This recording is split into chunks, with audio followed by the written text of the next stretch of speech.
story, The Lantern That Never Went Out. In a quiet old town nestled between rolling hills and whispering pines, there lived a young woman named Clara.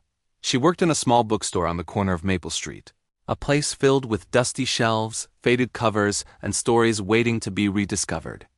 Clara loved the shop, not because of its charm, but because it was the only place where she felt at peace, surrounded by words that understood her even when people didn't. Clara had always been the type who gave more than she received. She helped neighbors carry groceries, volunteered at the library, listened to her friends' problems at all hours, and rarely asked for anything in return. But slowly, quietly, she began to feel drained. Giving light to others was easy until her own started to dim. Every evening after closing the shop, Clara would walk home along the river. One night, as the sky darkened and a cold wind swept through the town, she noticed an elderly woman sitting alone on a wooden bench. The woman was holding an old lantern, its flame trembling and weak. "Are you all right?" Clara asked gently. The woman looked up with soft, knowing eyes. "This lantern keeps me company," she said, "but it's losing its fire. Could you help me relight it?" Clara hesitated. She felt the same weakness inside herself, a flame barely holding on. Still, she knelt beside the lantern, shielding it from the wind, and used a match from her bag to warm the wick. It flickered, glowed faintly, and then steadied.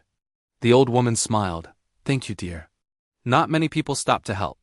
Clara returned the smile out of politeness, but inside she wondered, why do I keep giving when I'm barely staying lit myself? The next evening, the same woman appeared at the same bench. Clara approached her again, out of habit or maybe curiosity. "Your lantern," Clara said. "It's dim again." "Yes," the woman replied. "Light fades when it burns alone." Clara relit the lantern once more, but this time she sat beside the woman. "When do you think a person's light goes out?" Clara asked quietly. The old woman gazed at the flame. "A light doesn't die because it is weak. It dies because it is never replenished. Even the brightest lantern needs care, protection, and time to rest." Clara felt something inside her chest tighten. For the first time in a long while, someone's words touched the truth she had been avoiding.